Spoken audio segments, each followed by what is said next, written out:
Hi everyone, I'm Michelle of Michelle Batras Skin Science, and today we're going to talk about being an educated consumer versus an informed consumer because there's a lot of misinformation out there. So in the cosmetics industry, there are a lot of safe holds in place and a lot of regulations that allow you, the consumer, to receive products that are well tested, that the preservative is functioning completely, meaning that in your products there's not going to be microorganisms growing, bacteria, yeast, mold.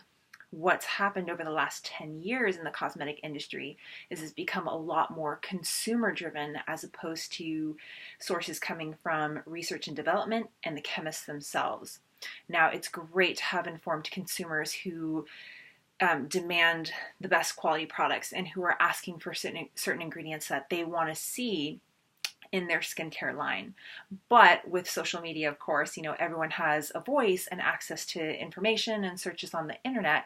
A lot of times, people who do not have a science background and have done their own home concoctions start to share, hey, I made this and it works for me. The problem with that in reading some of those blogs from moms who have studied skincare and natural ingredients for more than 10 years is that they don't have access to that lab testing for the functionality of the ingredients as well as the PET, preservative efficacy test. So we don't know if those natural ingredients that they're using are not growing microorganisms and are not susceptible in that packaging to bacteria, yeast, and mold.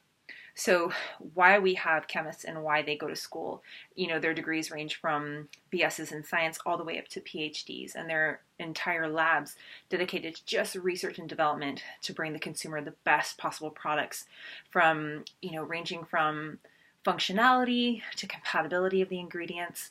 But one of the major things that has been coming up that I've noticed in our industry is this gearing towards natural ingredients and free from claims.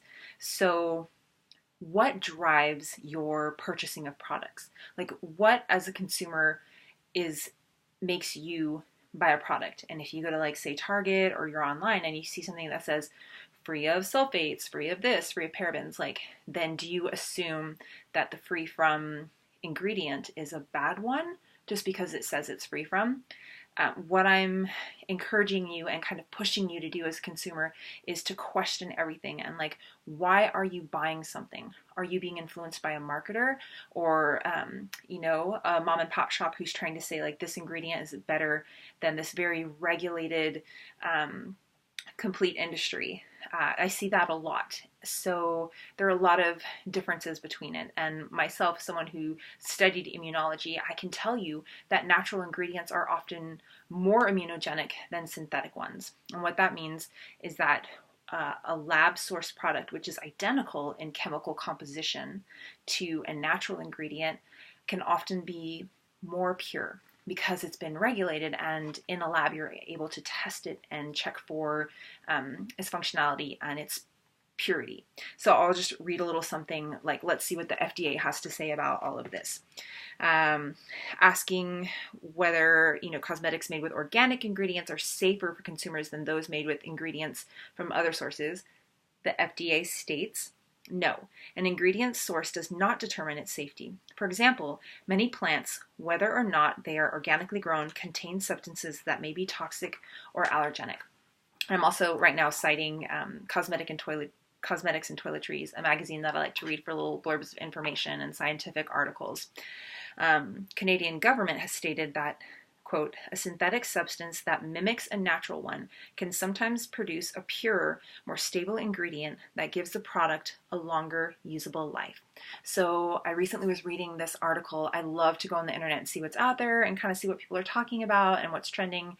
And this mother had wrote, I'm not a chemist, but whenever I hear those words, I'm like, oh, I'm not a chemist, but I've, looked into this for 10 years. And she's suggesting all of these ingredients and natural things that you can use. The key to that is that, are you being greenwashed? Because the label looks pretty, right? Do you want to buy a product where the label looks pretty, but you actually don't know if it's free from organisms and if that preservative is working for you? And oftentimes those natural ingredients have a lot of impurities in them, like buying raw materials sourced off the internet and whatnot. They haven't been gone through patch testing. They haven't been gone through allergic responses. They haven't been challenge tested to see if microorganisms are going to grow in that product. So I don't want to ramble on super long. I think this is just to get you guys thinking about it, like what influences your buying and who's telling you what's natural and what's better. Are you listening to the expert who's been in this industry for 10 to 30 years, or are you listening to someone who just has a YouTube channel? Well, little funniness there, but it's just to get us talking about it. Being in the industry and like touching skin and seeing it for a long time, and also understanding that there are so many regulations in place and testing to keep the consumer safe. So that's it. I want you to be an educated consumer and understand the facts and what it takes for cosmetics to get to you and to keep you safe, but also functional. And oftentimes people want to knock the silicones, the dimethicone, all of that. Do the research on what those products actually are, because it can be a skin protectant and where you're like, oh my God, that's what's irritating my skin. Well, in fact, when you go into the scientific studies and look at it, doctors use silicones for healing. After you have a surgery, they'll give you silicone patches to help that scar heal properly. And it protects and occludes the skin in a way that your own body is able to heal better. So if you're just going off something you've read on the internet, but you haven't gone in and done the scientific research about it, then you might be greatly misinformed. So I'm hoping to share some of this education with you, and you don't have to just listen to, hey, this is a great product, it works. Read up, think about it yourself. Like, go in and look up that ingredient and what it actually does. Maybe pop on a chemistry website instead. Yeah, that's it for today. Thanks guys for listening, and I will see you next time.